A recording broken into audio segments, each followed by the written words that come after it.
Yo, what is going on YouTube and Twitch and LinkedIn and all of the places on the internet?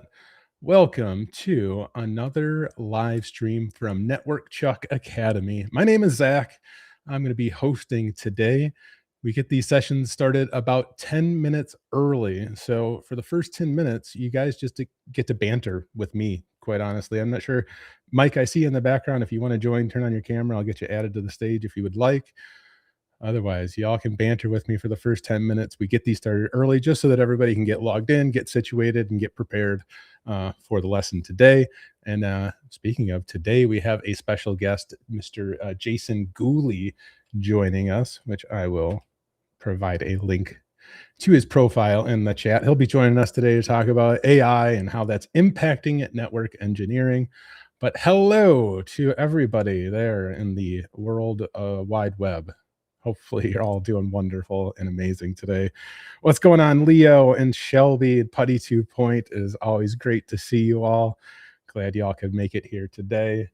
If you are on the Discord, or maybe you're not on the Discord yet, maybe you need to join us on Discord, but you can join us on the Discord in our live stream chat and participate with us and hang out with us. We'll be doing a giveaway today, or 2 or 3, maybe. We'll see how many giveaways we decide to do today. But we'll be doing those giveaways in that chat. So you have to be part of the live stream chat. I'm going to share my window here really quick so you guys can see what I'm talking about. So here on the Discord, let me hide a thing. And hello, Micah. How are you doing today, my friend?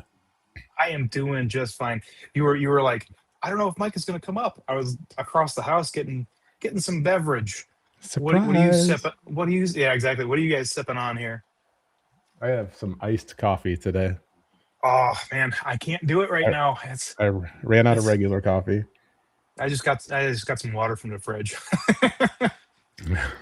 Good. So yeah, you can join us in our live stream chat room here on Discord. Again, this is where we'll be holding some giveaways today. So if you want to be a part of that, be sure to join us on Discord. I'll throw the link up there again. Good morning from India, 2:30 a.m. Wow. Oh my goodness. That's dedication. That's you know what? Okay, so to be fair though, when Chuck was doing his live streams in YouTube land a million years ago, when he was like, yeah, I'm doing live streams in YouTube land, I remember because I was in Korea and I'd wake up and I'd be like, oh, I missed it. So I mean, like, hey, good on you. Thanks for being here. Thanks for being here. So y'all know this is we are here as part of Network Chuck Academy. So we are live streaming to the Network Chuck YouTube. Chuck will be joining us shortly, but we get these sessions started a little bit early. My name is Zach. I help run like the back end program, community stuff, and things like that. Micah is like the Zach of all trades, I would say, here for the Academy. You do all of the things. You're too kind. You're too kind. And we very much appreciate you being here. And Mike, Zach, what you got on your shirt there, buddy? Right? Look at what that. What you got there? What is that? We're going to be giving away some of these today. I wasn't going to wear mine today. I wasn't going to wear mine today because you told me that yours was showing up on the 25th, and I was just kind of saying, oh, it's got to be there. You got an ivory one. Oh, I need it. Go get it. I'm going right now. Put the link on the screen so other people can go and get it too. Like, I mean, seriously, I don't know if it's on the screen or where you're going to put it, but we got to make that available so people can get their own merch. Let's do it. So I'm going on over to it right now. What's it? store.networkchuck.com. Is that where it was hiding out? No, it was. Oh boy, that's the main URL. But how do we get them right to the CCNA? Oh, there we got a nice tab right there. I'm just looking at it. Oh. I like mine. I like the way it fits. It's kind of a long fit, and it just feels right. I like it. It's not letting me add it. I'm adding mine. Well, that's because I'm adding mine. I'm adding it to the cart, and now I bought all of them. They're all gone. You can't get any. No, that's not true because we have them printed on demand and shipped to you. So I put the link in the chat. It was giving me problems trying to add the QR code. I see. Well, my wife's not home right now, so she can't watch me buying this, and I'm buying it anyway. Ah! Why? You have a coupon code to use to make it free. But I mean, it's in the chat. Go use it. Oh, I didn't give it to you right now. Well, I think you could use it again because it's for us. Anyway, thank you all for joining us. we get these sessions started a little bit early for the Summer of CCNA. We do a live check-in with our students. So the Summer CCNA is a 4-month program where we're preparing students to obtain their CCNA, to go and accomplish that. And every day we do a live check-in with our students and just see how things are going. We go over some technical skills and challenges from days prior, or we answer, questions that students might have. But we're really trying to make the Summer CCNA a much more impactful program than what you would normally experience going through and learning your CCNA. So we very much get the community involved as much as we can. I see just about everybody who joins us on a daily basis part of the chat, which we appreciate you so much. Putty 2 Point, it's always great to see you, my friend. Again, one day we're going to run into each other in the mall or something like that, or wherever nerds run into each other, probably at Radio Shack. Conferences. We'll be like, run into each other at conferences. Yeah, conferences. Yeah, right. Radio Shack's been defunct for what, like the past 12 years or something like that. Anyway, we'll bump into each other and be like, hey, aren't you Putty 2 Point? Oh my goodness. I've known you forever. Forever. It's going to be great. Let me make sure. Oh, who just joined? Oh, it looks like we have a wild Jason joining. I'll get you on the screen here. Hey, Jason, how you doing, sir? Any audio issues? No, we got you. We see you. We hear you. I can't hear you, so hold on 1 second. I gotta figure that out now. Oh, we can call help desk. I can't figure it out. See, it's not me. It's not me. It's you. Right. That's not. Yeah, he can't hear it, so that joke is kind of lost on him right now. Rats. Well, he'll bounce and then he'll be back in here in a second. In the meantime, Zach, I wanted to ask you something.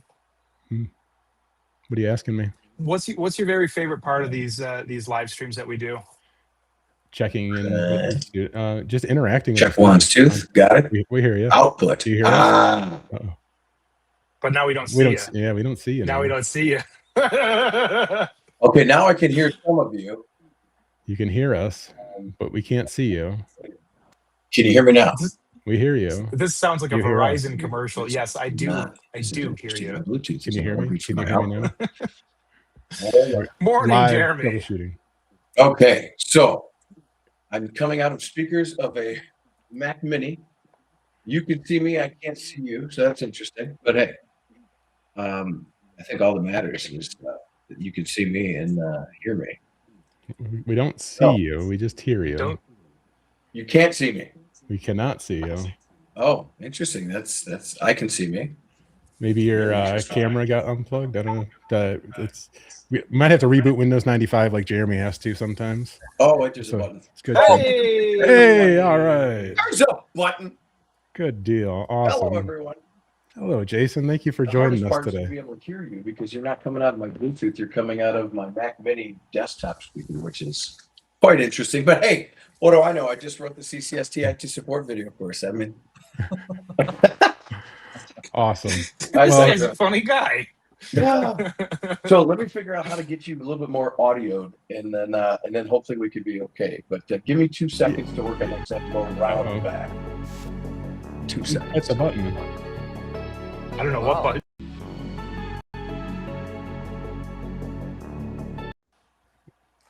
Did somebody click on that? Did Jason do that? How did he do it? He wouldn't have been able to do that. We let Chuck in, and everything, sound effects, everything like that just started happening. Just exploded. I turned the sound effects off, so I actually had time, and I turned it off.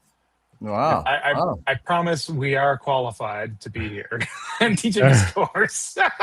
Hey, this is the fun of doing things live, is that sometimes you just have to roll with the flow and figure it out. But luckily, hey, we've all gone through this before, so it's no stress under our belts. All good. Well, I mean, it is a little bit of stress, but I mean, it's how you react to the stress that really matters. We're all professionals. Everybody's always cool cucumbers, but I mean, like when you look at it as a puzzle and you're like, I will solve this. It's one step at a time. We're getting there. Don't worry. And inside, you're like, I'm turning. Oh no.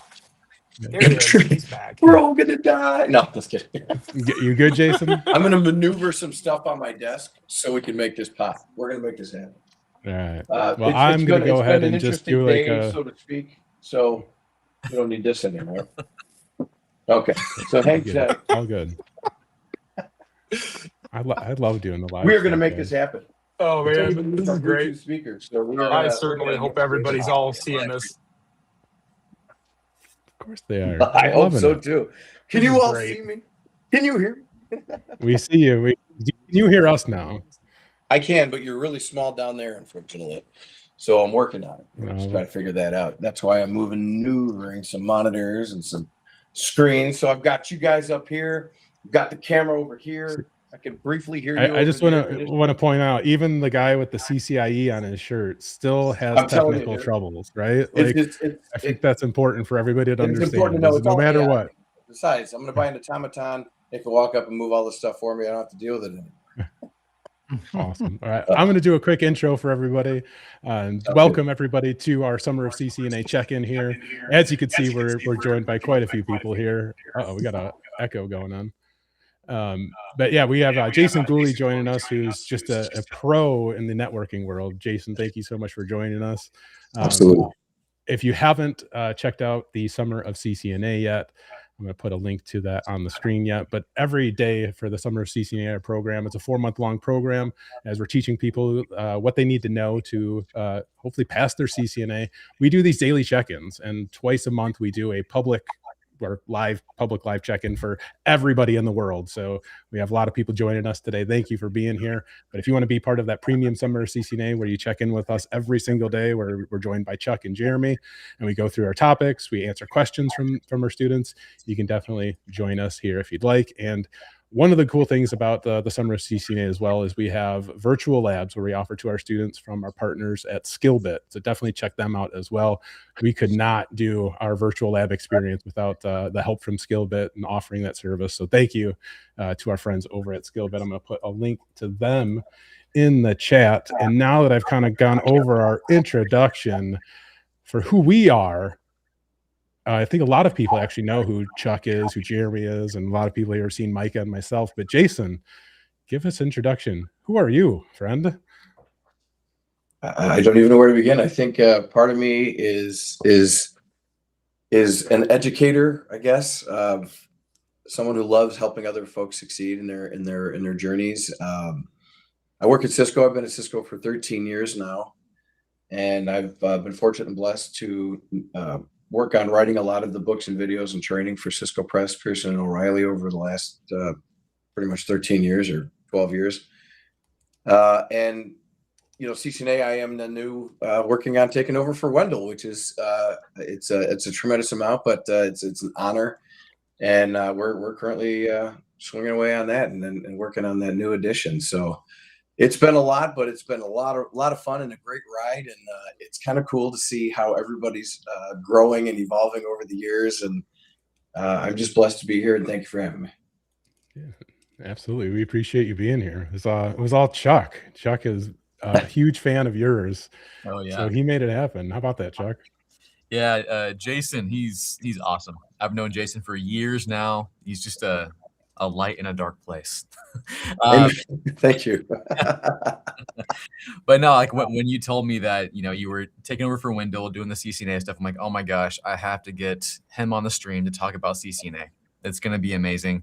Networking. And I think our topic today is AI and the impact it's going to have on network engineers, which we're all kind of curious about. And we all kind of have a big question mark around. Like, we kind of see it happening, but what is actually happening? What does Cisco have to say? And I think when I say, what does Cisco have to say? I think, Jason, you can answer for that, right? Yeah, absolutely. I mean, and I don't know if that's one you want me to answer right now, but I can tell you for sure that one of the things I will say is that, you know, Cisco has done a really good job at listening over the years of what the customers have been needing. And you know, we can all attest to this as network engineers and architects in this industry, especially doing what we do, and educators, that there's a lot of options out there for customers, right? And the reason being is not every customer is the same, and they're kind of unique, right? So because of that, we have to offer the broadest amount of options for all of our customers, and sometimes that could look as complexity, right? You try to figure out ways to streamline things and make it easier, and understand that operationally, you need to be able to have folks who can not only keep the lights on, but also grow into what the network's going to do from a business perspective, and why you even have a network in the beginning, right? And it's kind of funny. I remember coming up with this analogy in my brain one time, and I think everybody on this call is going to chuckle and laugh because chuckle, no pun intended. They're going to chuckle and laugh. But I remember having a conversation about playing Duke Nukem on a LAN party in Doom and Wolfenstein, Castle Wolfenstein, way back in the day, right? And that's what really got me sparked into networking. Because of the concept of, yes, I know there's a Cisco thing coming out. It was amazing, but the fact that we can have games playing across this thing was something that was just mind blowing to me. And I remember, saying, well, without the network, right? What is the network for? The network is literally simply used to carry an application or some user experience over it. That's literally all it is, right? But at the greatest simplification of that, as we move on, well, that network also happens to be the piece that is in the dead center of absolutely everything that happens, period. So it's also a great source of information and visibility and security and enforcement and segmentation and all these other things. And it's just an interesting way of thinking about networking because it's there for a purpose, and that purpose is to do something for the user. And it's always typically an application, right? Well, the application now includes security, AI, all kinds of different stuff. Network is code. There's a million different things that we can go on into. But I think what Cisco's done a really good job of is saying, we've heard, we've listened, and now, we kind of have that one place to go to rule them all, which was something that we were missing for a long time. And our customers have seemed very grateful that we have this concept now, and I think that that's really what we're going to start to see in the industry. And one of the things that Cisco says that I talk about quite a lot in briefings and stuff like that is an interesting thought, but it's evident that we're here already. And that is that they say by 2030, the GUI that we know of won't exist anymore, right? It's going to be an AI interface. So the idea of every single thing having its own separate GUI, that in itself is monolithic, and that in itself is expensive to maintain. And instead of having all the different areas of the business to have their own GUIs and their own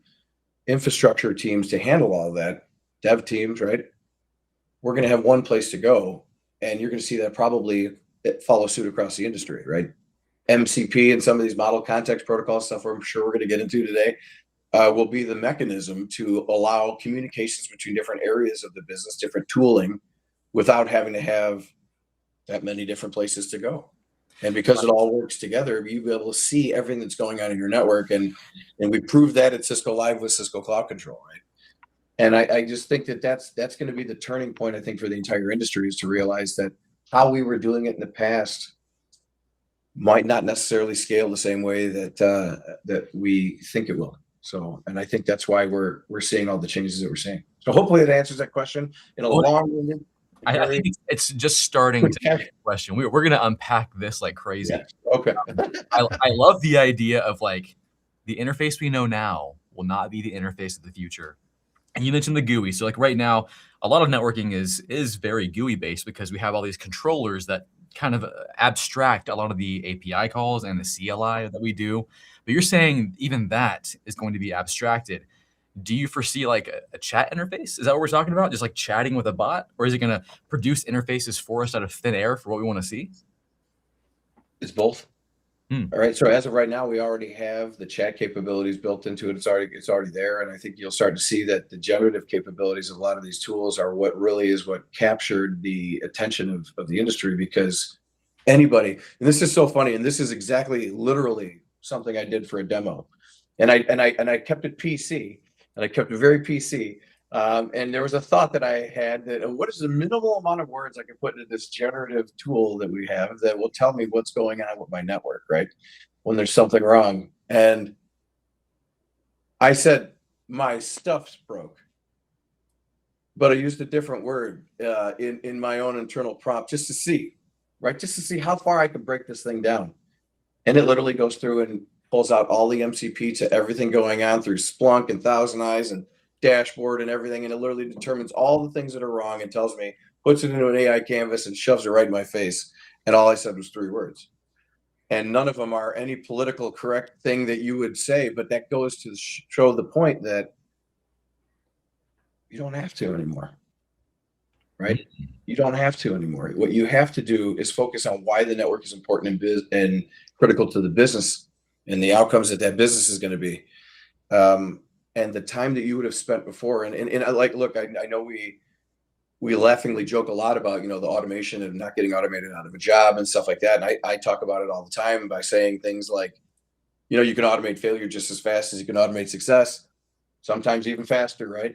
But at the same time, you have to put into context that the person who sat there and said config T interface VLAN blah switchport mode access VLAN this power over Ethernet inline blah blah, that probably won't be around too much longer, right? And the real idea and reason is because you're going to specify the intent, which if y'all remember back not that long ago, intent-based networking is an industry term. We're here now, we can execute it. And I think AI is the great equalizer that's going to bring that forward. And I think that it's a positive thing too. This is not to scare people away to say you're going to turn into, the T8 to 1000, you're going to get crushed or anything like that. It's that you can now focus on the things that make you valuable. And if not anything else, you can sharpen and hone your skill sets with some of these tools that we've never had capabilities to have that kind of information. Oh, you get Google, right? We've Googled before. But then you're Googling and Googling and Googling and Googling. Now imagine Googling. Now imagine you just say one thing or whatever it is you want to do, and it gives you absolutely everything, and you can probe it like a tutor and constantly keep getting information back. And my opinion now is that if you don't use that or have means to try to learn, you don't really have an excuse anymore. So getting to the question of will AI replace network engineers? And I asked the same question to a CEO of a company who kind of is doing automation in their networks as well. Sure. They're like, yeah, it can come in and it's gonna do all the stuff. It's gonna be a thing where you don't even have to do anything with the network. It just works. And I'm like, okay. So then what are network engineers gonna do? Whatever they want. And I'm like, it's not that cut and dry. what is left? What is that? Yeah, I think that's the other thing that is in a lot of folks' minds, especially from a career perspective right now, is because a lot of folks are retooling too. Even still after COVID, folks are still in mid progress of retooling their whole careers, lives. I've had a lot of. I mean, it's not even just students, candidates, friends, folks I know come out and ask me these questions about how to reinvent themselves over the years, and that's still kind of in progress, right? We never really caught up from the automation piece. And now we're using tools to increase automation and things of that nature. And going back to what I said a minute ago is you have to know what it does. You have to know what it's doing, and you have to know how to architect, troubleshoot it, and use that capability to know that maybe you don't have AI Canvas and it doesn't tell you exactly what's wrong with your network. Now, maybe you're still at the point where you're building out that kind of capability. And the other thing I would say equally is we all know this, and everybody out there knows this, is that you're still going to need to know absolutely everything we know for 30 plus years, at least. Why? Because how many folks and how many customers are out there? If you can think of all the businesses you can just randomly think of, every single business has a network. And if you think that every single one of them in the entire world is going, we're going right to AI, you've got another thing coming. They're going to be running and sweating this gear for 30 years, still running NAT on IPv4. Still do it is what it is, right? That's why there's still Windows 95 and 98 machines attached to $5 million X-ray machines and stuff like that, because it's cheaper and that is the way. So the thing that I would think is going to be the big change moving forward is that your responsibilities be a little bit different now, because I don't know, mythos, right? You can't move as slow as you moved before. And here's the problem.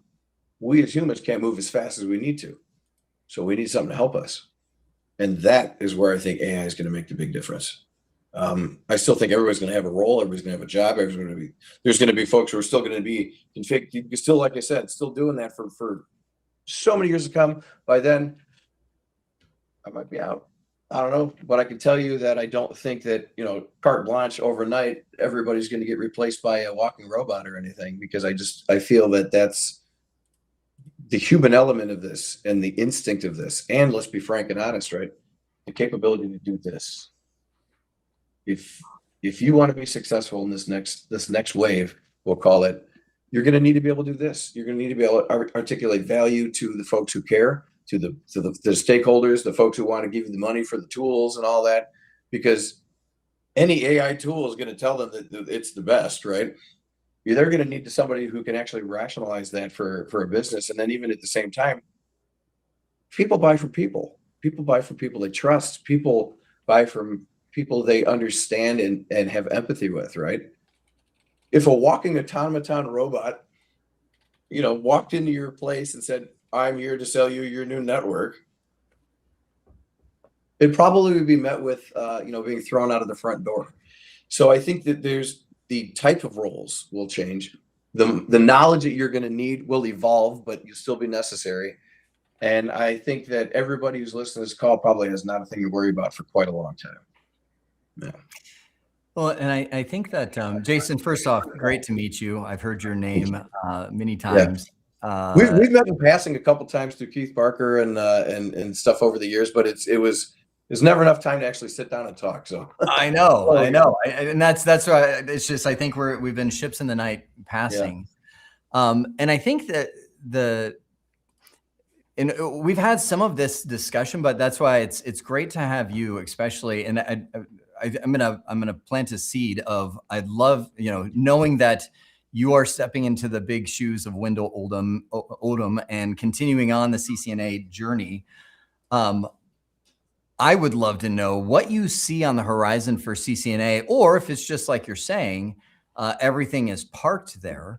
For 30 years, we're still gonna learn global configuration mode, and we're still gonna, et cetera, et cetera, et cetera. It's great, but I want to park that thought for a second, because two things I want to make sure everybody catches is when you're in the industry and things start to feel really like, okay, I think I got this. You start to forget what it's like to not be in the industry. And I mean, I tell this story because it connects with people, but in Arizona, we have no humidity. That's just, which is great. It's great. It's great. And so on our houses, oftentimes to save a ton in electricity, we put swamp coolers, where it's evaporative cooling for homes, where it humidifies it and makes it cool like for 1/10 of the cost. And so anyway, I had a swamp cooler in my house and it stopped working. I called the guy, to come out and fix it. And I'm one of those people that I'm climbing up on the roof with him. I just want to see what he's doing. And he goes up to the swamp cooler, he takes the side panel off, and he's like, oh, there you got it. And literally there's one belt. I mean, swamp coolers are so simple. Yeah. There's literally like one rubber belt that's going in a circle. And he goes, that's your problem. Your belt's broke. Pulls the belt out of his pocket. He's like, snap. And he looks at me, he goes, that's a $150 trip charge. Sorry, my friend. And I'm like, oh, I'm like, yeah. So, but the thing about it is, like, somebody I didn't even know to climb on the roof. I know there's something up there, and this is 20 years ago. Sure. But I'm so involved in other areas of it. So when it comes to the network, and we're like, AI's taking over everything. I think Chuck and I know Zach, I know you, of course, have been living in the AI world. So you start to see what you can accomplish. Yeah. And you're like, oh my gosh. But realizing that right now, we on this call and all of you guys listening right now are like 0.001% of the world population that has even stepped into AI. I mean, it's like to the level that we're at. I mean, so I'm gonna park that thought there to say, like, I agree. Yeah. It's gonna be decades and decades and decades. And I was gonna show something else, but I'm gonna save that because I don't want to talk too long. But I do want to come back to because I'm gonna show it. I gotta show it. And the thing is, so Chuck and I were just geeking out on this yesterday, but like for a home network, this careful, Jeremy. I know, I'm not going there, but my friend, I've been building for probably about 6 months this platform I call Life AI, right? Okay. And And it's configured to where it literally integrates. Now, I know we're talking Cisco here, but in a home network, hey, I've got Ubiquiti running. It's doing its thing. And it's to the point where, like, if there's an issue, like right now, I can just go and click on my controller. It's like, hey, everything's good. You got 77 clients on your house, 11 network devices. It's humming along. Life is good, right? But if there ever is an issue, I can simply hit this remediate button. It comes up and is like, okay, do you want me to figure out what's going on? Exactly. Just like you're saying, like there's some stuff broken, right? Or do you want to describe it? Because maybe in the thing that I found early on is AI is really good about finding things that are by the book. But over time, like I've got WAPs down here because they're literally on a light timer. At night, I have WAPs outside that come online because I'm not going to be outside in the middle of 100-some degree day. And so they go offline. It's like, oh, alarm. And so what I have it do over time is I start training it. I'm like, oh, and this is literally, I'll use one that doesn't have a whole bunch of stuff typed in. But I'm not going to use that one. But this is literally like stuff that I've put in there. Sure. Is like, I told you, but it's stuff that I put in there that's like, hey, this is unique. You know, you won't find this on the Synology documentation. You won't find it like, and AI becomes smarter, but we're still training it. You know, there's thing, right? So I'll stop there for a second. Well, you're right. And the other piece of that is if you think about it, you know, you have to think about it in a couple different ways. Like one way is that obviously the ease of remediating issues are going to get better. Now for Cisco, we have our own models. Obviously we have 43 plus years of attack cases. Every issue that we've ever had that has ever been with the Cisco network, everything we've ever seen with all of our customers for advanced services and all of that is in the database. And then as any new attack case gets created or CX gets opened up, statements of work and all this, it all gets put into this model to understand. And it's incredible, right? We have 43 years of stuff that nobody else has. True, get it. But the concept of what you just showed and what we're talking about is very much going to be the norm. Being able to tie different things in together to be able to have guided remediation steps, instant troubleshooting, just access to the data in one place, period. That part alone makes things so much easier. And now as you start thinking about, we can integrate directly with ServiceNow and then there's an issue and it's automatically change controlled and all the like, if you think about that, it's changing our job roles as network engineers, network operators, but that part isn't taking away what we need to know. It's clearing out all the junk that makes us not effective because we don't have time to get to what we need to do to make it work. And I think, you know, granted, it would be foolish for me to say, especially as an author and going through all this stuff and you know, we're all making videos and doing stuff for this same kind of thing, right? It would be foolish to think that at some point that book that's been there isn't in an AI model, right? We know it is. I know I keep getting emails about folks wanting free PDFs and all this other stuff and stuff's hosted in all these other places for free, illegally and all these other things. It's going to happen, right? And once that, it's happening. It's already happening, right? Like it's not once, it's happening, right? You're going to be able to ask these questions and sometimes at some point, some of that knowledge that's been around for a very long time will become baseline, right? At some point, you're not going to have to ask so many times how to configure OSPF. Dude. It's just, you can go anywhere and find out how to configure OSPF.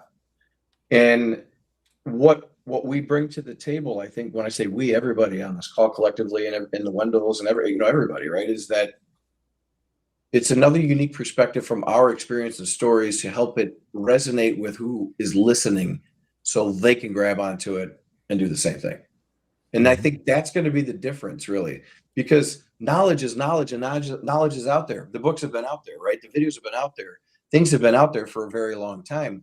The streamlined access to it all at once is different, right? Before you would have to go and subscribe to this platform or that platform and go here and read this book and have virtual online books here. And now you can go to any LLM you want and just say, I want to learn this. And it'll pull from all of those. So I'm curious. It's just a different way and mechanism to get to where we need to be to make ourselves successful. But then also we do have to be bright enough to realize that how we're going about it might change. It wouldn't be long, I don't think, in my opinion, to say that to some point in a degree, you're probably not going to have to type in config T and go to the command line anymore. Mm-hmm. That I don't think is going to be a far-fetched thing to understand. I will think you'll need to know what all that means, especially for the millions and millions of customers who aren't making that step yet and will take that long to transition. But those are the different ways that we have to think about how we're going to evolve or I guess I would say reinvent ourselves to become network engineers in the AI world, right? So just to take a break on that, can you everyone see my screen? Yep. Yes. Gotcha. So have you guys seen this graphic going around the internet? I have. How all the gray dots represent 3.2 million people, and they have zero interaction with AI. Yeah. We are so incredibly early in this game. It's not even funny. And like the red dots are like what we're talking about right now. Like maybe even deeper than that. Like no one's using like coding scaffold. When they say coding scaffold, they mean like Claude Code or Gemini or anything that does anything that we're talking about, any kind of network. And I think, so we're talking about coding. Yeah. I think it's even deeper and more niche to use AI to do networking things. So it's so far from anyone being able to go, yeah, AI is going to take over everything. No, it's still very, very new. Yeah. But yeah, I agree, Jason. I think what I've seen AI do for me has been incredibly powerful. I'm like, oh, so you can just like log into that switch and tell me what's wrong. That's great. Yeah. But Jeremy, to your point, I take for granted that I knew to tell it to do that. I knew the initial knowledge to seed it with for it to understand what I'm wanting. And then getting back to what you said, Jason, the intent. Yeah. The intent. I'd love to grab a couple questions that I've seen jump in there. Chuck, Jason, I'd love to hear your response to this question. AI is great, but you wouldn't trust it unless you can also do it yourself. Do you agree with that? That is a very, very powerful one. The answer I would come back with is yo, which is yes and no. And here's why, right? Because if you think about it that way, you can ask AI medical questions, right? You can ask AI how to build a house. Although I have experience in doing some of these things, you can ask it anything that you may or may not have experience with. And at some point, you're going to have to rely on all of the sources and do the research and due diligence to make sure that it's accurate. But I think you're going to have to at some point rely on this. It's the same as Google, right? Because you're kind of going out and trying to find things and answers to stuff that you might not have done before or haven't solved yet. Or there's an issue you've run into in your organization or enterprise and you can't fix it and it's too new, or maybe it's a 0-day, God forbid, or something like that, right? That you need to go out and research.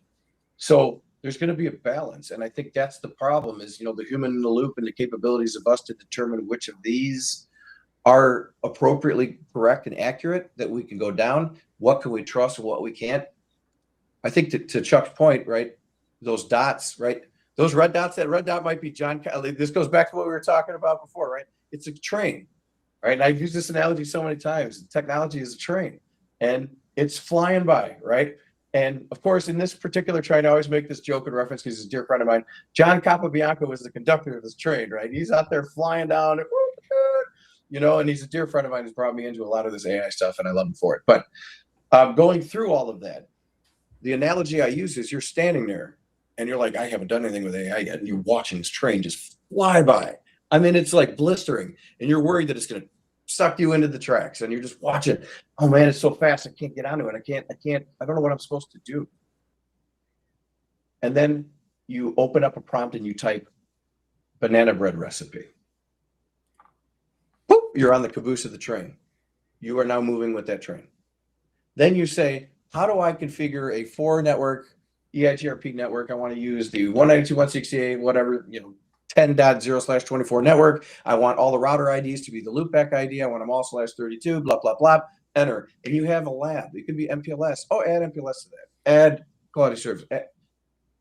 You have to know what that's building and enough to look at it to say, I know that this is accurate. And if I do make a mistake or try to paste this thing into a production environment, that at least I know enough about it to say, yeah, that's accurate. That's good.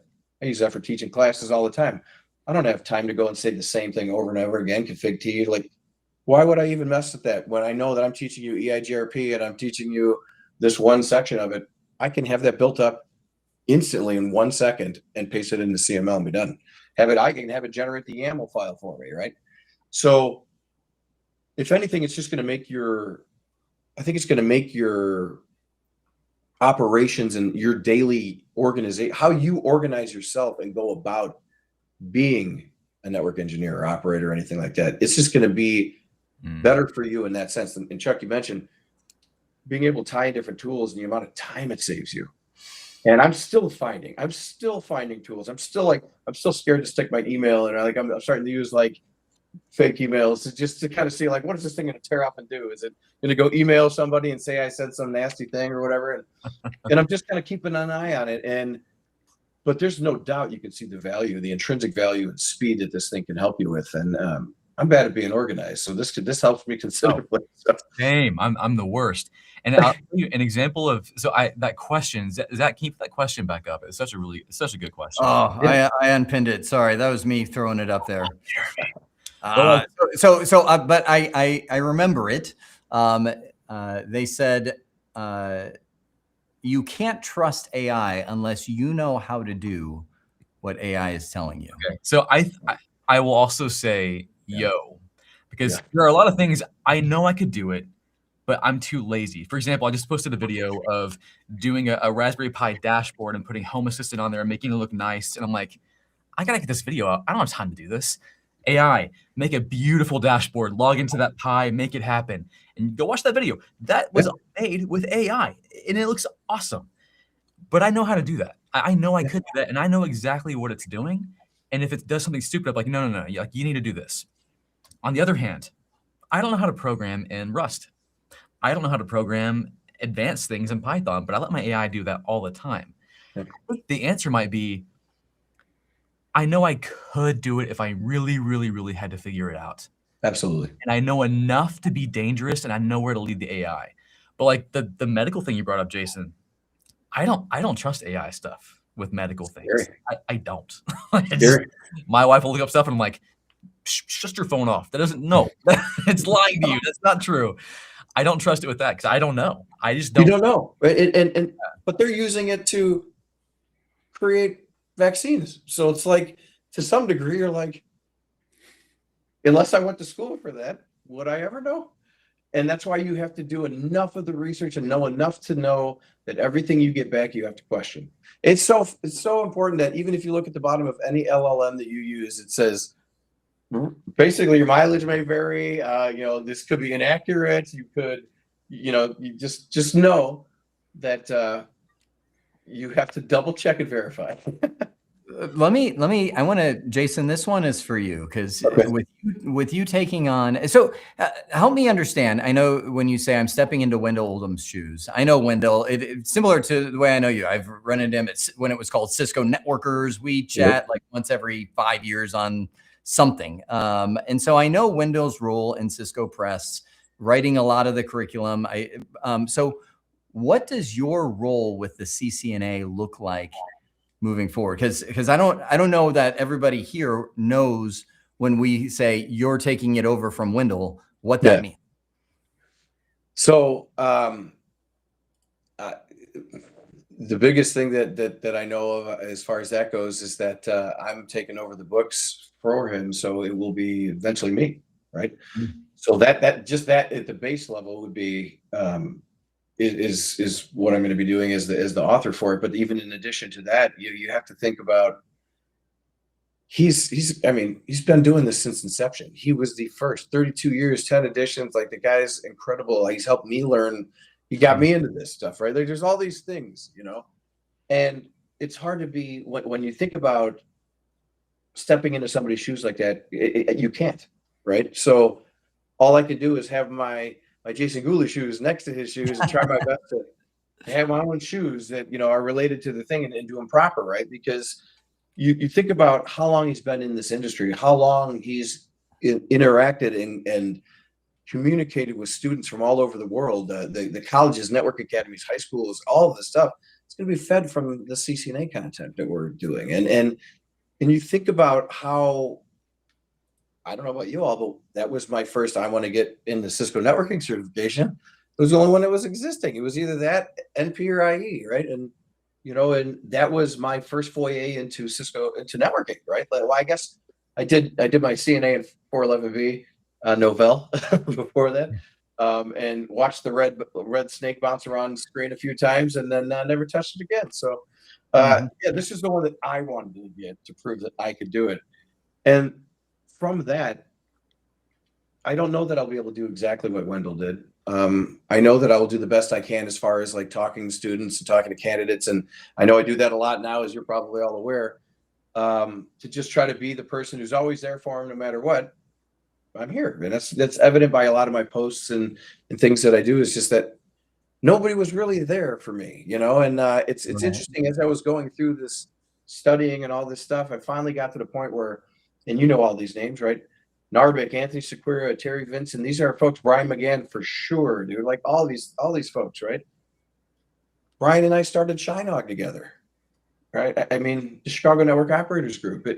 All that we did was just to try to help as many people, because we all started in this stuff young and it burnt us up, right? And we had to do everything we could do on our own to try to get to that point. And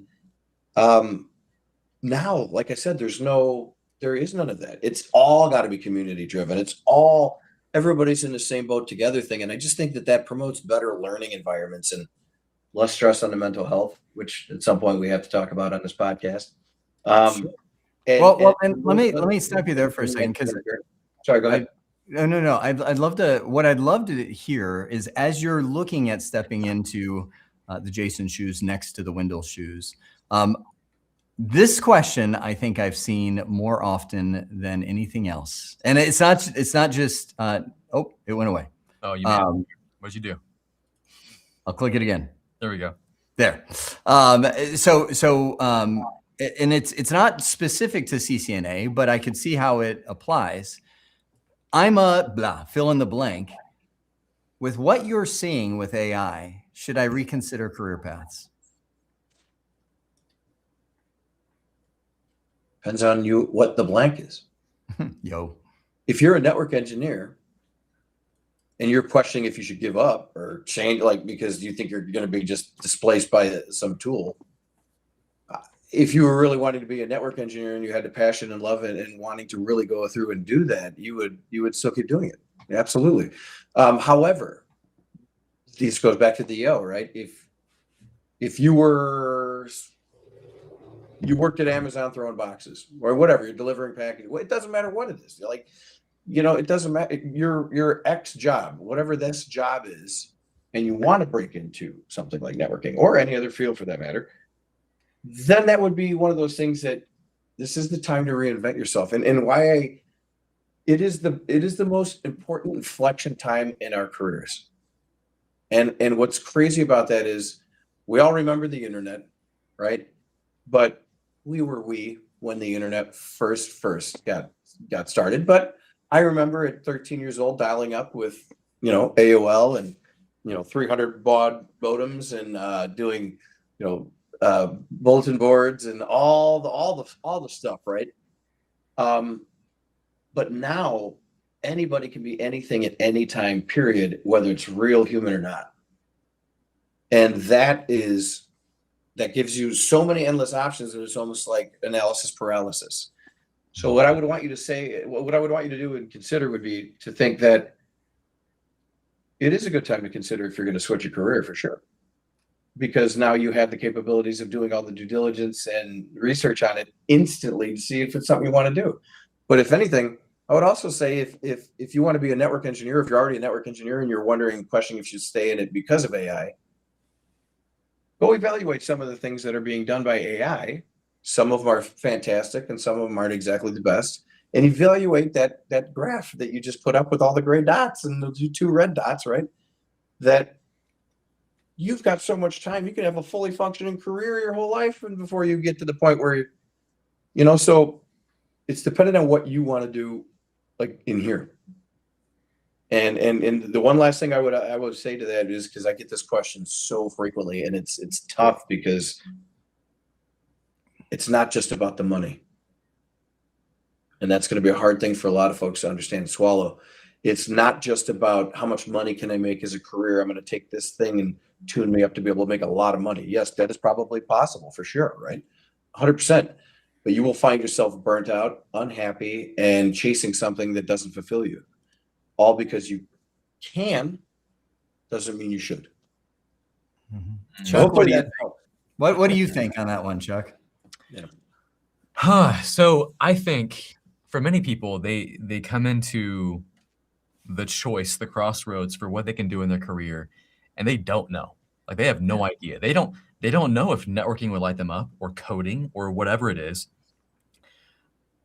I think you could probably choose anything in IT right now, and you would have a good career. Yeah. It would require you to move fast. It would require you to adopt AI. But I think if you become a specialist in something and you have AI backing you and you're that human in the loop, as we keep saying, you're the human that has to answer for what the AI does, you're going to have a good career. So like networking, I think that even right now, honestly, I think networking looks a bit more shiny than development and coding because it's hard. It's hard to do networking from an AI perspective than it is coding. They're developing all these agents for coding, not necessarily for networking just yet, although Cisco's working on that. However, I think networking is a lot harder to do with AI. It's going to take more specialization. So I think that is probably the most shiny career out of all the IT stuff right now. That's just my opinion. No, and here's the thing, right? Obviously, I always laugh when I say this, but the Godfather programmability, this whole thing was given to me by DevNet and all this and stuff, and but in reality, if you think about that, right? You've got somebody here talking about who fully believed in DevNet and fully believed in all of this automation and fully still does, right? But here's the harsh realism of it, and this is where it really gets to be reflective. You have to reflect on this, is that AI is built on code. AI understands code. AI can code. And AI can code with about 99.7% more efficacy than most humans can. Instantly. So if you want, you're still going to have a career, you can still have a very long career doing automation, development, coding, and all of this, and it's still great to know it and it's still great to learn it. And I'm not saying it's not, it absolutely is, because you still, to the point of the previous question, you're still going to need to know what it's doing. But if you asked me right now, and you know where I sit on this, Chuck, I know you know. If you asked me right now, from somebody who's done all the stuff that I've done with development and automation and programmability for the industry and all of these things, what I would do if I was starting my career right now. Previously, I was saying for sure CCNA, DevNet Associate, now CCNA Automation, right? I would say CCNA. And you could still evolve into CCNA Automation because you still got your 80-20 rule right now, because as of right now, it's pretty much the DevNet Associate still, right? 80% network fundamentals, 20% programmability versus 80% programmability and 20% network fundamentals. That's an amazing balance. And I still think that those two certifications are incredible. But so is the AI technical practitioner. And so are some of these other certifications that are coming out that will help you utilize the tool set that we're talking about. It might make you think differently about where you want to spend your focus, right? And that's just being real. It's if it's gotten to the point where, let's be honest, right? And this is the one that was very eye-opening for me, and it saddened me, right? Disney laid off their entire Marvel creative staff. All of the artists that created the Marvel that everybody on this call and is listening to knows about, go back and Google it. About a month or so ago, they laid off over 1,000 artists and let go the entire Marvel creative team that created the entire Marvel universe and replaced them with AI. Wow. Because they own it. And that's it. That literally just happened. That is not even, this is Disney, right? They were the first to come out and smash something big like that, right? And I'm not saying that it's good for Disney, right? You know, but is that good for all those artists, all the fans? It was Marvel's been around since before Disney bought them, right? And it's all AI now. And So I one think- could add, and when Disney bought Marvel, everything went down at that point anyway. Man, they were good before the Disney bought it. It's just one of those things, right? But it is. The industries are changing, but it was. I 100% agree with you, Jason. Where if somebody asked me, and this is why we kicked off Summer of CCNA. One of the reasons is because I was like, in today's world, if somebody said, Jeremy, I'm starting from scratch, the 23-year-old MD Dakota, right, is starting from scratch, what would I get? I would go hands down CCNA, because I mean, I'm such a jerk sometimes. I saw on social media some college, I can't even remember what college it was, just on I think it was LinkedIn. They're like, teach your kids to code. And I replied to it. I was like, lies. I was like, do not teach your kids to code. Like I've gotten in front of audiences and I said, I'm going to, like, what are you doing? Like, catch up with, get in the red square, College X. That's taking, at least in the green. I'm going to get on a soapbox right there. But that's the thing is, I'm like, that's the worst thing that you could do, because there are some industries that are impacted. Everybody needs a network. That's the thing. And it's going to be a long time. I think we've all probably seen a sign like it when you're driving home and you see the sign that says, ChatGPT, build this house. You know, and then it's like in the subtitle, it's like, some things will take a little more time to replace, right? It's pretty much saying, and it's by a home builder, right? The thing about it, it's going to be a long time before somebody says, ChatGPT, build this network, or have the confidence to say, ChatGPT, the network's not working, please fix it, right? Yeah. Or it seems like we're getting Wi-Fi drops during the student testing experience. ChatGPT, can you where it's like, oh nope, sorry, your frequencies are jacked. You gotta add another WAP there and adjust. I mean, there's a whole realm in the world of networking, and I know I'm just scratching the surface there, but if you were just getting started. Now, I will say, last thing I'll add to this is the worst thing. I will, because we said it earlier, and I caught myself. The worst thing we can tell anybody is to say, look, when AI is in place, you can do whatever it is you want to do.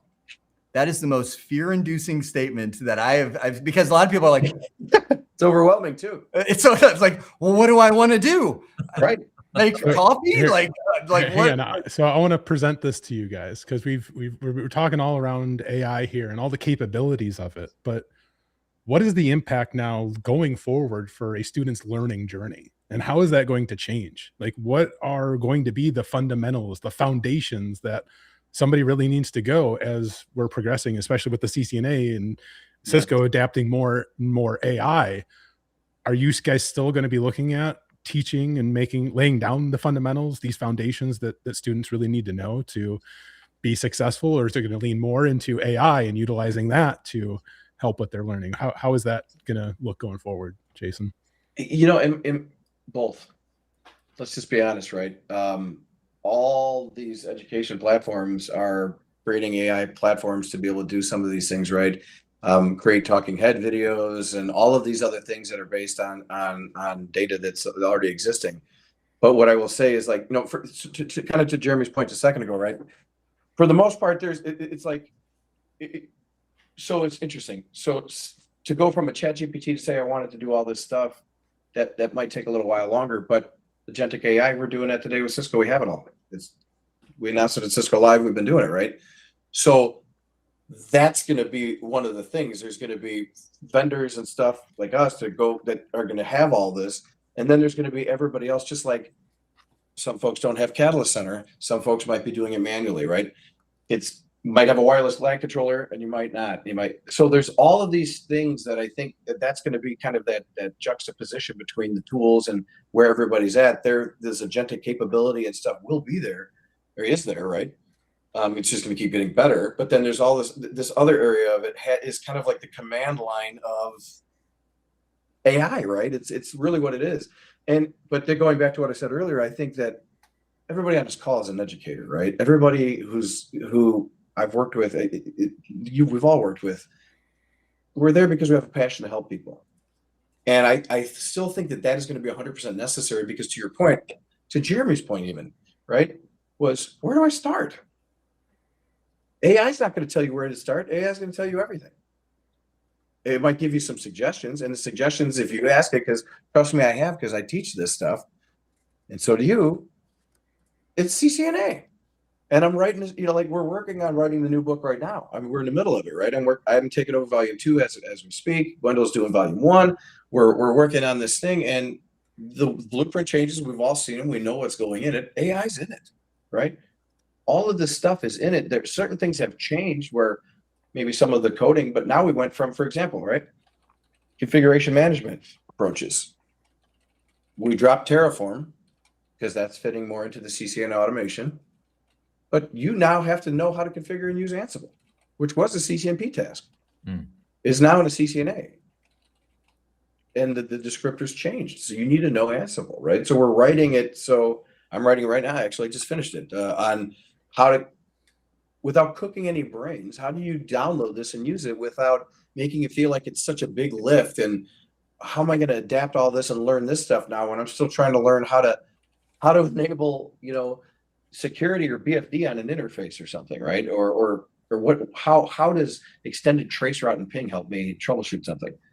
So like, there's such a dichotomy. That's the best word I can think of. There's such a dichotomy of what was and is kind of simultaneously happening at the same time. And I know that might have been a long-winded way of answering what you're saying, but I think it's going to be a matter of both, and it's going to be this rolling kind of Morpheus thing, because just like CLI, a lot of folks are like, I'm a CLI person. I don't want to, if I go into this GUI, I want to be able the ability to drop into a CLI and configure it from there, because I still know this and I still need to know things, right? And I think that capability will for sure be there, right? But it's this Morpheus thing, right, where you're seeing it's trying to merge in, the new thing is trying to eat the old thing, and that's basically what's happening. And I think there's going to be a balance of both over time. And as this continuously evolves, right, who knows, we'll probably have to put on the VR headsets and enhance our comm and all this other good stuff. But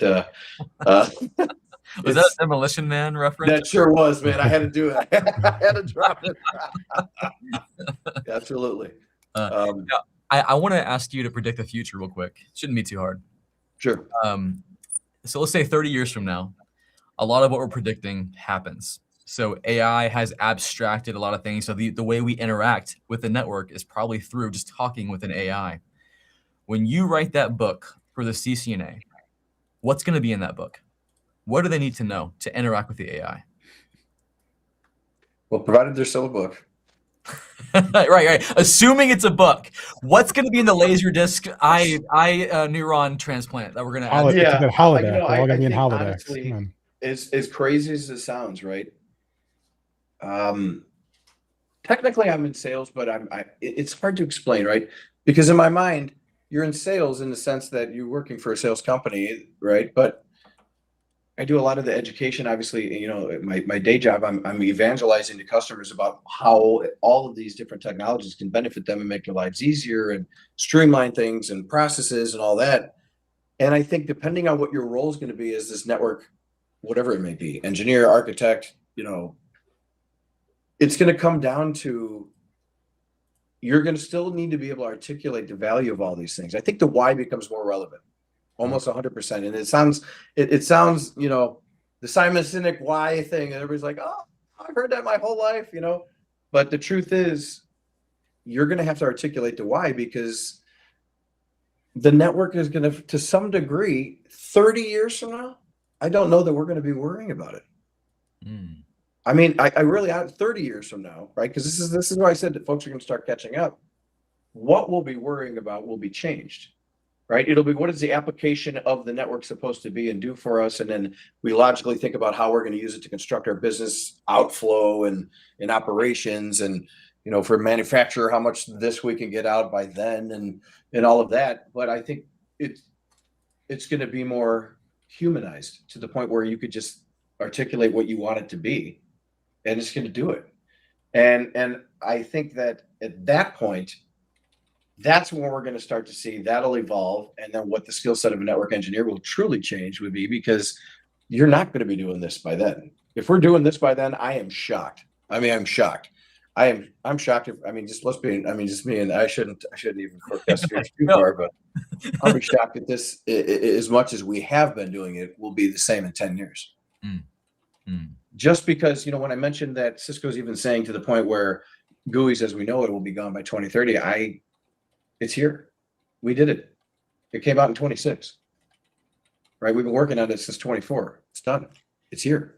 So I will say I have been surprised. Chuck, I don't know if you got this upgrade, but my Tesla got an upgrade probably about 6 months ago, where you can, at any point as you're driving, you can say, "Hey, Grok," and you can just have a quick conversation with AI. I didn't know that. Initially, I was like, so gimmicky, and like from the minute I sit down in my car now, I'm like, "Hey, Grok." So I was talking to my wife, and she said this, and I mean, like it's like I don't really do that. But that's awesome. The point is, like, it gives you a sense of the future. I mean, it's now integrated into the car of like, "Hey, Grok, can you take me to this destination? Can you adjust my speed to whatever?" Like, and I'm like, wow, what a sneak peek of, hey, blah, whatever it is, can you adjust the Wi-Fi so that we've got a stronger signal in that area, or it just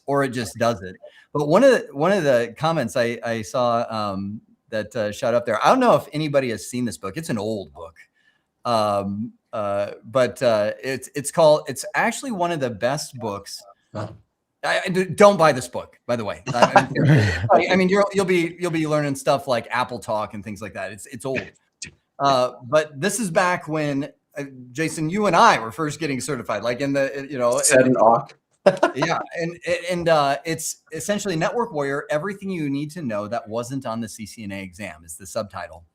The thought I had is the reason I think that book was so compelling is because it was so real world. Like, I know when I first started doing the stuff that I teach, I had a window of like, oh my gosh, this is really hard. And this is like a complete shock to the system. And I think that's a lot of the knowledge that's needed in the new AI world is, I mean, you guys were talking about books. I mean, I've written a number of books, and I've already gotten I've gotten 2 now. Claude and ChatGPT were both sued and both settled for billions of dollars to all the authors because they literally fed pirated copies of all the books into their system. So if you've written a book, it's in there, and don't worry, you'll get a few dollars from the $52 billion settlement. That maybe that'll be it for me then. Yeah, no, trust me, it's spread across so many authors. Like it's like, oh, claim your $2 now. Anyway, but the point is, it's no longer going to be about the technical, like, can you do it, but do you know it? Not exactly like. We've been talking about coding all this time.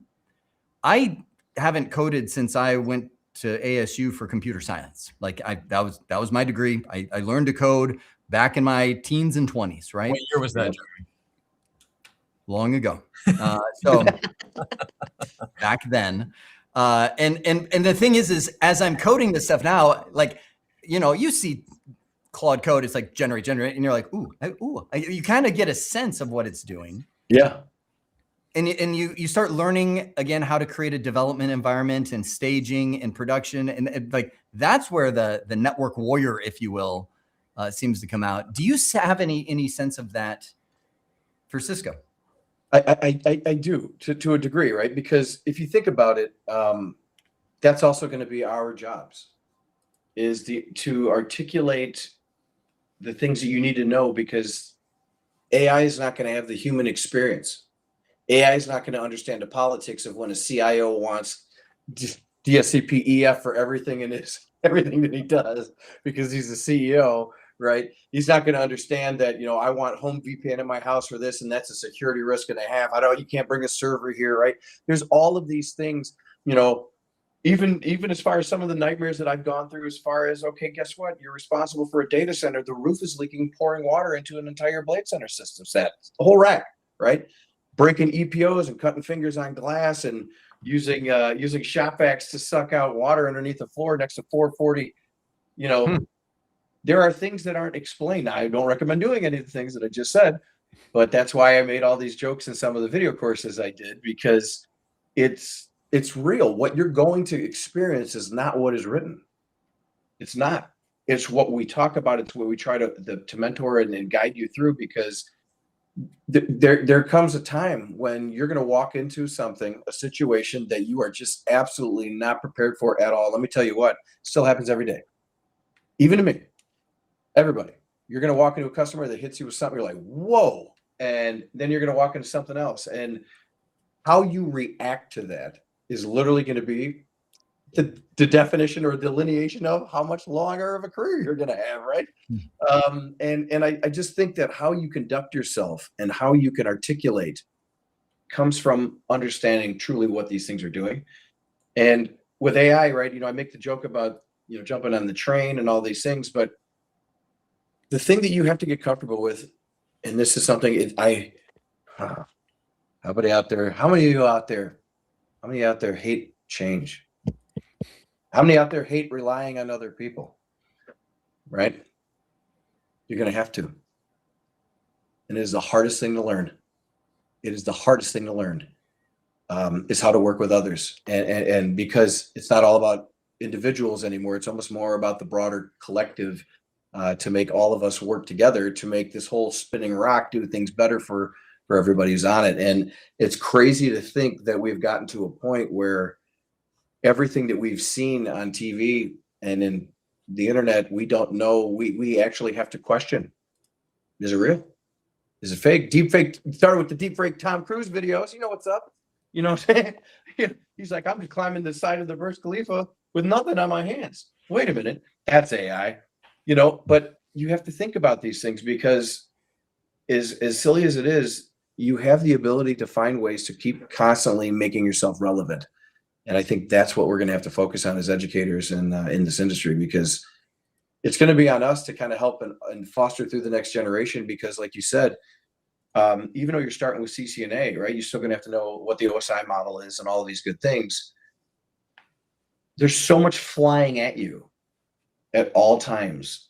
You almost need a filter to kind of figure out what you need to allow in and what might be noise anymore. So very awesome conversation and question on that one. That was great.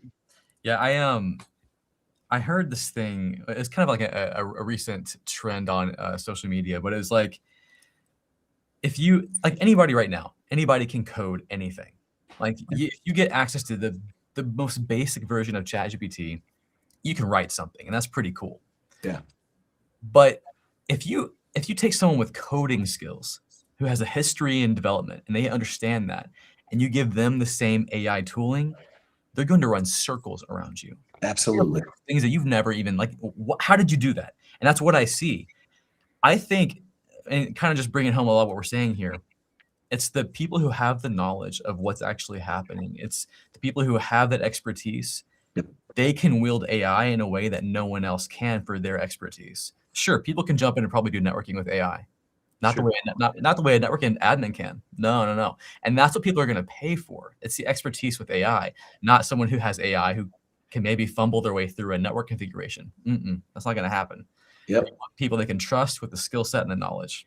And that chart that you shared earlier with all the, like, 3.5 million, all the blocks, right?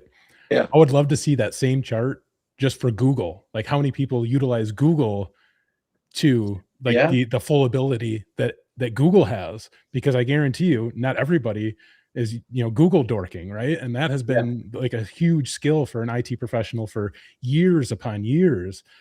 And still people don't know or utilize Google to at the best of its ability. And ChatGPT and all the other AIs and LMs, it's going to be the same thing. Just crazy. You know what got me a few weeks ago? And when you put that chart up there, it kind of smacked me in the head a little bit, because there is also a chart out there that looks just like that, that tells you how many years you have to live, and how that there's only this amount of blocks in your entire life, in your entire career. This much is taken up by sleep. This much is taken up by work. This much could be taken up by being in a car all day, right? There's all of this stuff, and it really just lays out for you that when you really look at it,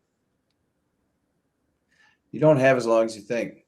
And so when you think about how you apply yourself, you have to try to do the best you can to make sure yourself is successful and have the longevity to take care of yourself, your family, your loved ones, and all this.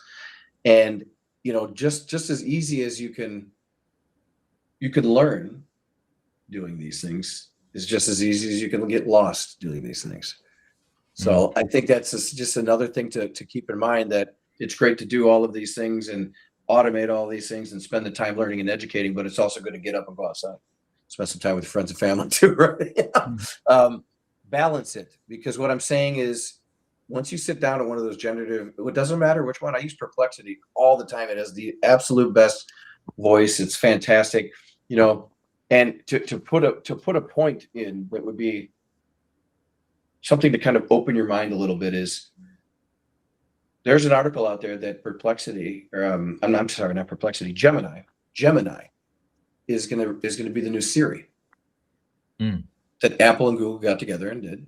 It's gonna be new Siri, and I will tell you, especially something you want to keep in your career mind here, is that if two of the biggest phone manufacturers in the world came together for data, for AI, for voice, yeah, the phones don't mean anything. Data is gold. Data is the new oil. Data, everything that you have, everything that everybody out there has, is the new commodity. That's the new thing that is for sale. So keep that in mind when you're going through and doing all of these things, because the bottom line is, the more they can connect, the more things that can be connected, the better and more beneficial it could be.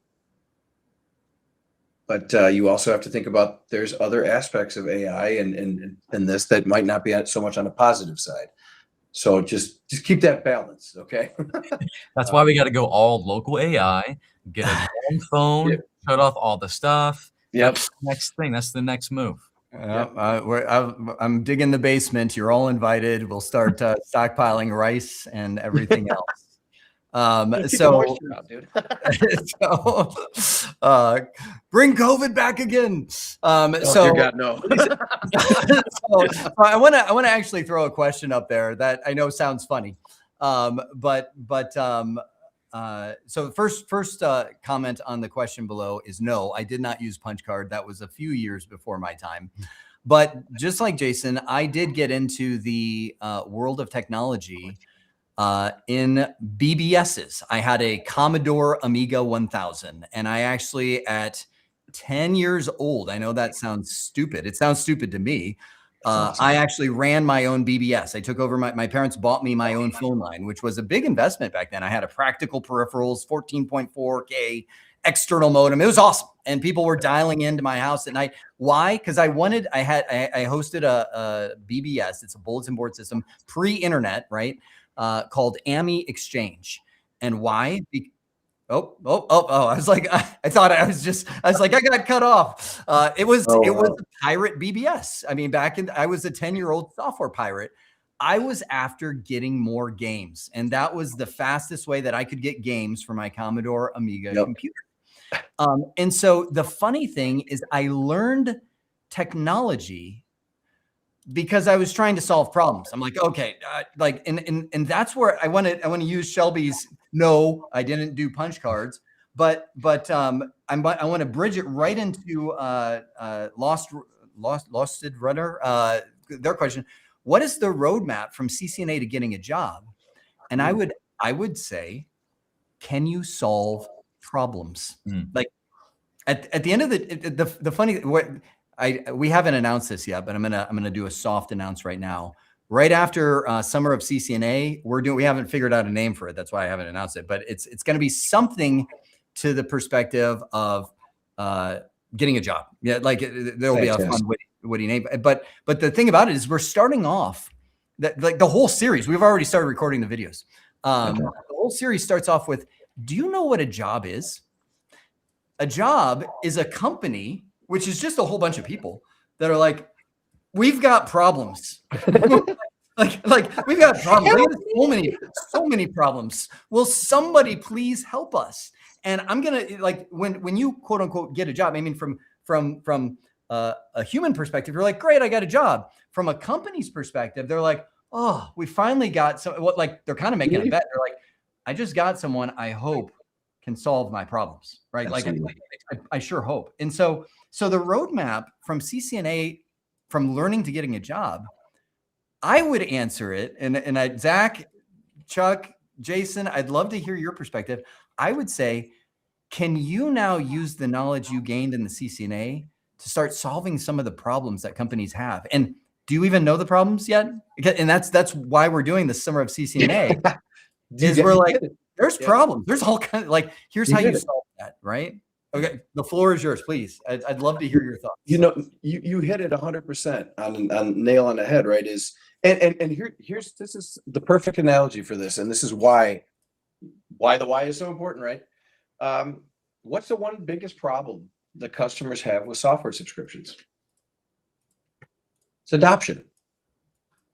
It's adoption, right? New features, new services, new these things. They're trying to have an EA to incorporate and take on new technologies because the business needs these technologies to run more efficiently. There's so many things that it can solve for the business, right? Mm-hmm. But they don't either have the time, staff, or skill set to adopt it. So you pay all this money and it never fully gets realized. So you're kind of behind. Similarly, in what you're saying is, it's the exact same thing. Is if you go through you hear this out there as paper certifications, right? Folks who would just basically go through and get the certifications, right? That's going to be the difference, right? You can still probably go through, get the certification and have a paper certification and not necessarily know how to apply any of it or what the problems could be. And it's asking those technical probing discovery questions. This is sales 101 kind of thing, right? But at the same time, it's not even sales. If you're an engineer and you're going to try to solve a problem, you have to ask the stakeholders technical probing discovery questions. When does this happen? What are the issues you're trying to solve? That's how you understand what the relevancy is of the impact that's happening from the issue that, to Jeremy's point, you were hired to solve for them, to take the pressure off of them, and how it impacts their business. Because frankly, I mean, let's be honest, the business only cares about the business. Every business only cares about the business, right? Because every other business is a competitor. And to some degree, you have to make sure that you have route to market faster than everybody. AI could potentially cause a lot of Kodaks out there. And when I say not Kodak, Kodak, like, right, the camera company that's gone, because they can be displaced that quick because somebody innovates something faster. And I think to your point, the relevancy and understanding what the problems are, how to apply them to a business, understanding the vertical that business is in, maybe you want to do healthcare, maybe manufacturing, whatever it is, you have to talk to the customers and your management and your team and your leaders or whatever it is in the customers or businesses verbiage and terms. Otherwise, you're not going to be successful. You almost become a generic CCNA versus one that can know how to apply to the business and skill set, why they would pick you over the next CCNA that applied for the job. So I think that is an incredible segue to let these other two good, awesome folks and friends of mine comment on that. Well, I think Jason and Jeremy, you guys hit such a cool idea. And it's the question we've been trying to answer, like, do we have a future? Is there a future for network engineers? What's the job market going to be like for IT people? Wrong question. Yeah. The question is, are there still going to be problems to solve? Yep. If there are, then that's what we do. Yep. And it doesn't, like, right now, the CCNA is a thing we learn to solve a lot of those problems. Will that always be the thing we need to learn to solve the problems? I don't know. Maybe not. It doesn't matter. When that time comes, we will learn the next thing we need to solve the new problems. That's it. We're problem solvers. We're providing value. That's as simple as it is. So I'm not worried. And you guys shouldn't be either. No, I'm not worried. That's the thing is, like, you got to think if you jumped into this career, you better be supportive of change because it's the highest tech, fast moving career you could possibly join. It's going to change frequently. But if you like those challenges and you like to be able to reinvent yourself and learn different things and maneuver with technology, let's be honest, right? Before I was at Cisco for, 12 years. I was gone for a brief period of time. There was a rounding error. I came back, right? My role even changed. I was just doing enterprise networking right, for 9 years. And of course, all the way across the gamut, doing education, training, teaching on it as well, internally and externally. But now, yeah, I got to know data center, AI, campus to lab. Like it's just because there is no lines anymore. There's no more silos anymore.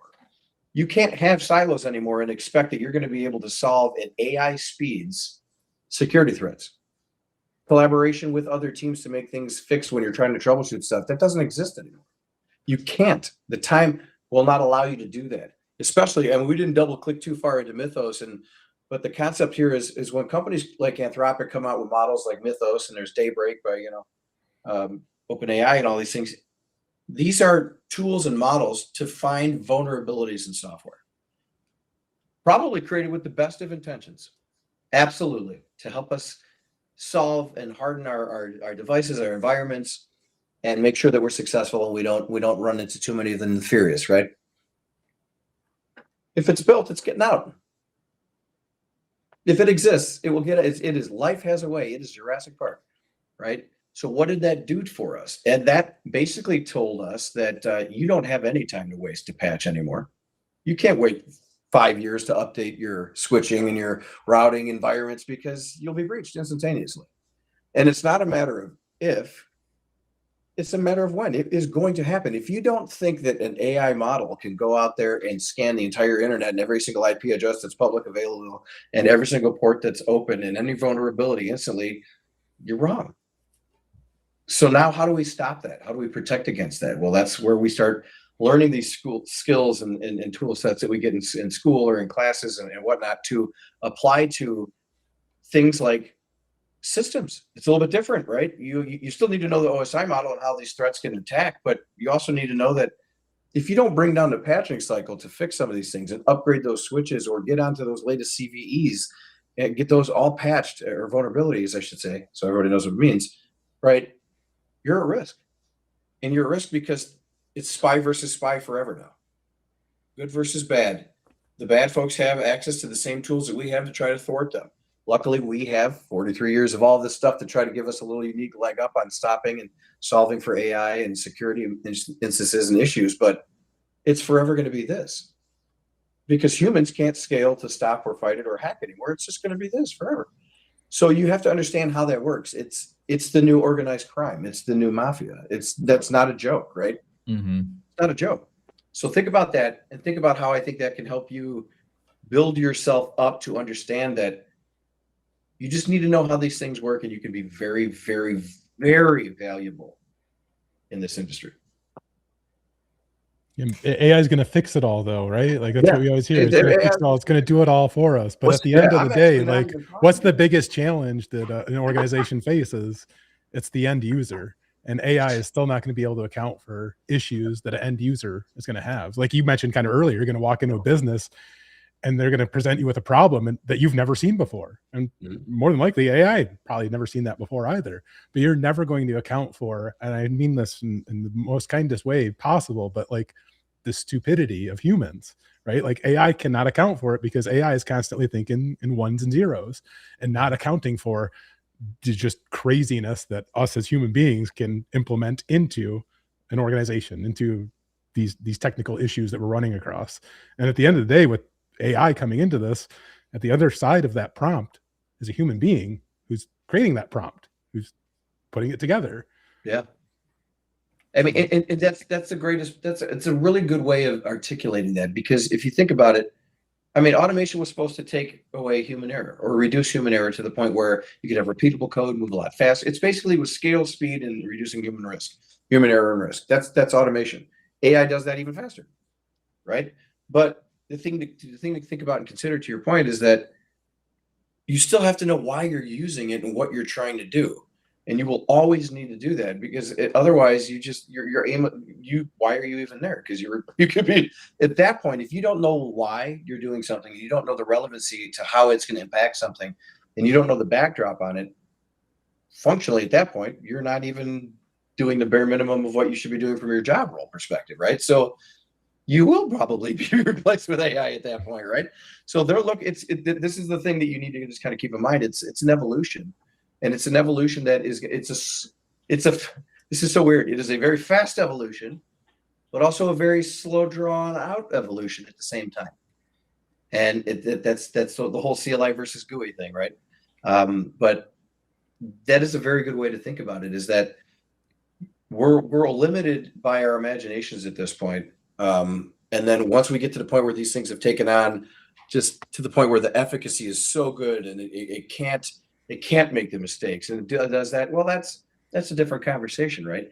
Because then I think it's folks might evolve to the folks who learn about how to sell these systems to folks who need them, right? I mean, there's always a job and a role and a something out there for you. And I do want to tell you this, because and I've said it earlier in the call, but I want to make sure that I double click on it just a little bit, is if you try to just on your hand, just randomly name businesses, I mean, they could be famous, they could be whatever. You're just randomly naming these businesses. You cannot name the amount of businesses that are out there. It's impossible, right? Every one of those has a network.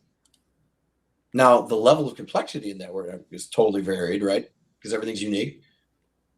But how many CCIEs are there out there in the world, right? I know we're in the 70,000s from a number perspective. There's roughly probably half and half of that for what, 35,000, 40,000 certified, technically active, probably, give or take, because folks age out, folks retire, folks do different things, right? They go emeritus, whatever it may be. How many lawyers and doctors are there out there? A lot more than that. There's going to be a demand forever for that level, that skill set, those pieces and components of those folks who can do it. There's always going to be a demand for it. And there's not enough as it is currently. Mm-hmm. So if you're thinking about being replaced by AI and you're thinking you're getting programmed out of a job, or you're not sure if this is the right career for you, it's all BS and you should do it. Yeah, I can see, like, from the perspective of, like, you know, I'm a business owner. I hire people, and I would consider myself pretty on the edge of the cutting edge of AI. I would much rather hire someone who knows AI to do something than just try to have AI figure it out. Yeah. That's the dream situation, is to hire someone like, okay, I need a network engineer. Do you use AI tools? Do you know how to do that? Can you automate a lot of this? Awesome. I'll probably keep you forever because you're going to run the AI agents. I don't have to worry about it. People want people. They also want to benefit from AI. Be the person that can be the person for them that knows AI. Yeah. And one of the things that I say all the time is the same exact concept, but was with programmability, right? Let's be honest. Let's be truly honest here, right? We're all friends, right? It's all 2 or 3 of us out there, right? If you could automate yourself out of a job, you will never need to find another job. Because every business in the world wants you to go and do the same thing for them. Next, to the next one, next, to the next one, next. Because if you could automate yourself to the job to truly be not necessary anymore, you will never need to look for a job, because they're going to keep trying to hire you to do the same thing over and over again, because there's not enough of you out there.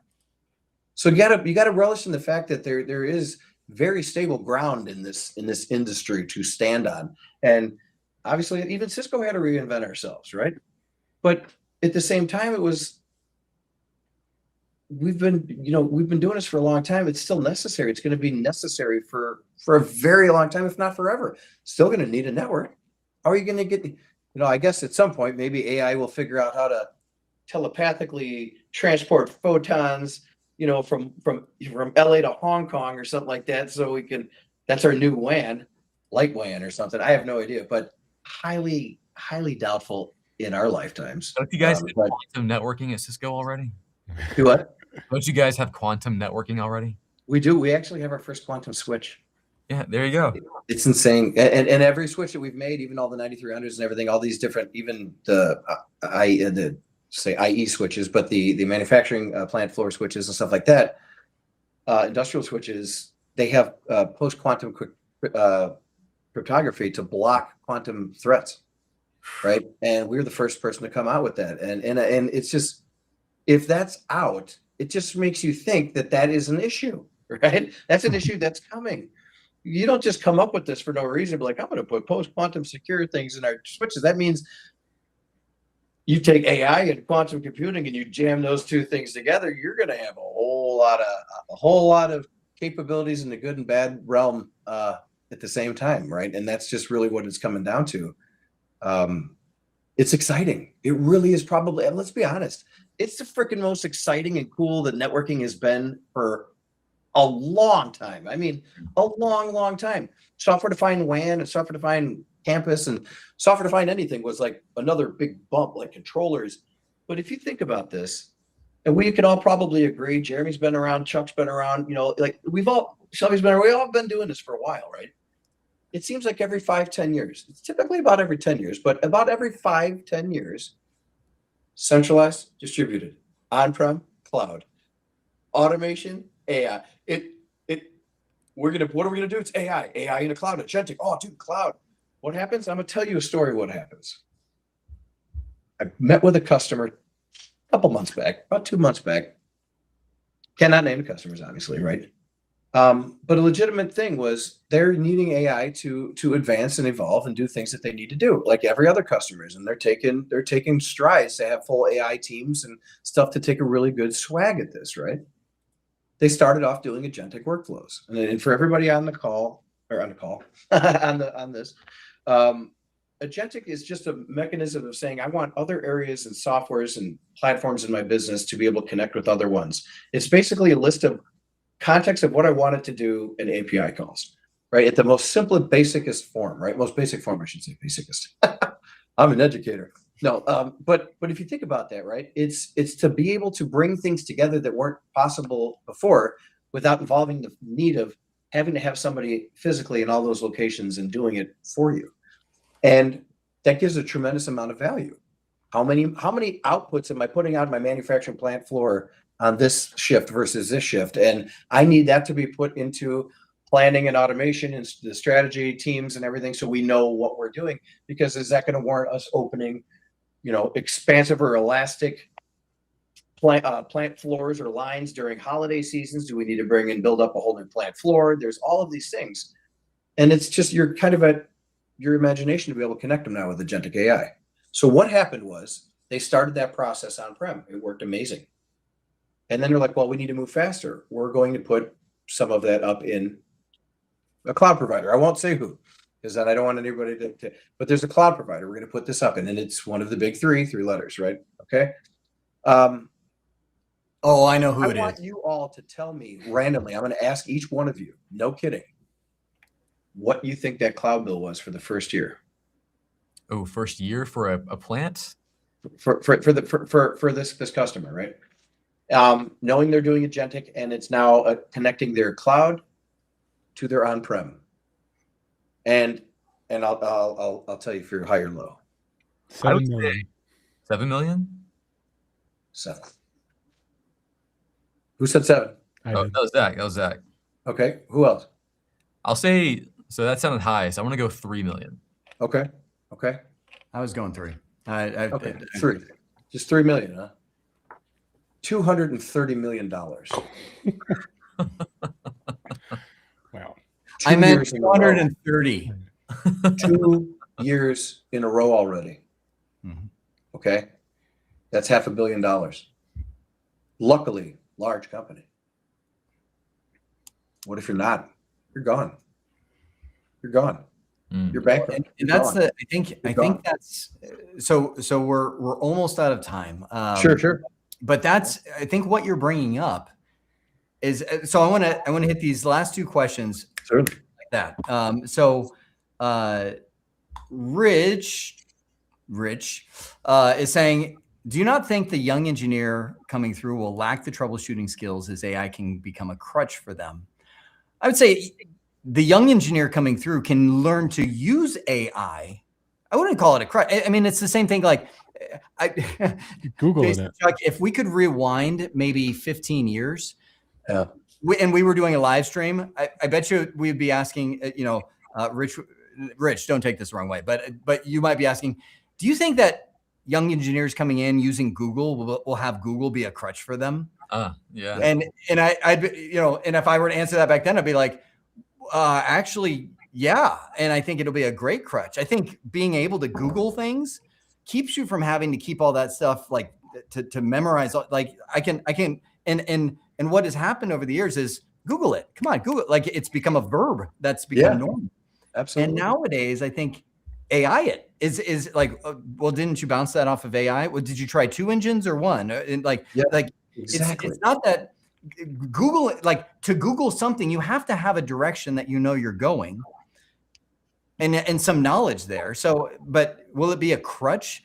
We could argue crutch for a long time, but where I want to end this is actually I've been sitting on this question for so long.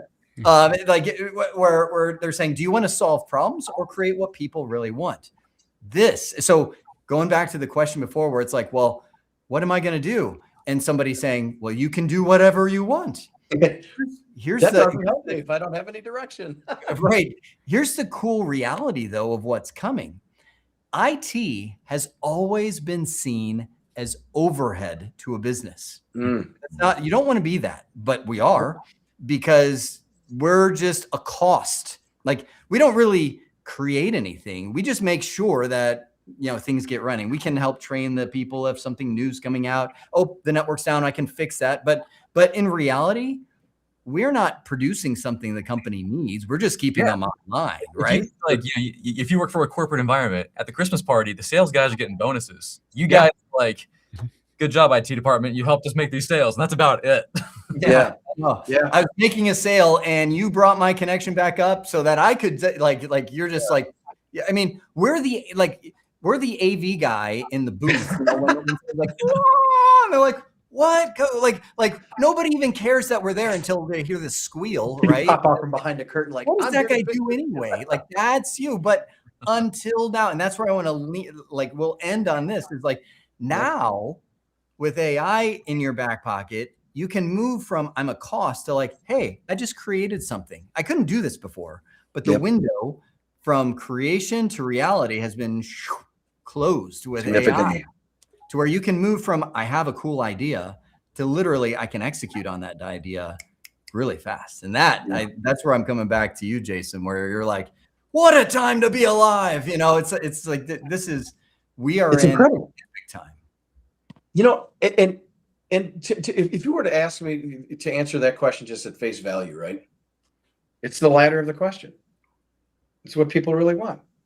Because if you think about it, if those people are a business and they want you to come and alleviate them from troubleshooting, help you build a new system, help you make IT instead of the cost center, the innovator that shows that we can bring all these things together and look at all these cool things you can do now, but we never had the capability of doing before. That is where your career is going to go, because you're going to have to articulate that. That's kind of what I was saying, is you're going to have to articulate that as the why. And I think that it's exciting. I'm super excited to see where it's going to go, because I believe that we're all on this train together. It's time you hop on. If you haven't hopped on already, just start doing something, and you will see that once you jump in and you start doing anything, ask it any question you want. Once you do, you're on, right? And then what you do is you keep evolving yourself and learning things, and then you're doing prompt engineering, and then you're learning how you build training and context and agents and all of this. You're just moving forward in the cars. That's all you're doing. Is you're moving, and then guess what? You're looking out the window. All these people are just, man, here goes this train. Here goes this train. Jump on. Right. The theme of this whole call has been, you know what? We're living in the best time ever. And you're going to hear doomsday stuff everywhere you look. You're going to hear like, oh, the job market's got like IT guys are going away, network engineering. Don't look at that. No. Now it's never been a better time. Yep. I might be over optimistic, sure. I'm relentlessly optimistic. You need to be. And the more you adopt the attitude, the better time you're going to have. Listen, I don't care what they think. You're going to have a good time. You are. Yeah. If you just are optimistic about it. Absolutely. Yep. I love it.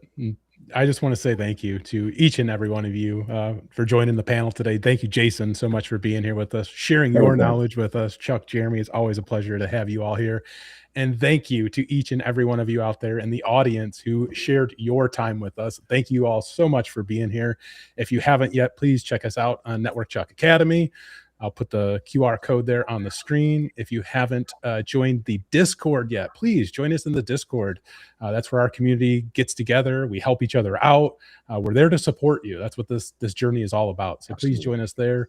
And then a special shout out again to our partners at Skillbit, who help make all of our virtual labs happen. So as you're going through your Sumer of CCNA journey, all of our labs there are hosted by our friends over at Skillbit, and they're definitely worth checking out. And yeah, if you haven't joined us for the Summer of CCNA. We would love to have you there. Stay tuned for what's coming next, because we have some fun announcements in the next coming weeks of new content that will be have coming out. So thank you again. Jason, where can everyone find you? Oh, at Jason_Gooley, pretty much everywhere. All right. And link to your profile for your LinkedIn. Anywhere, really.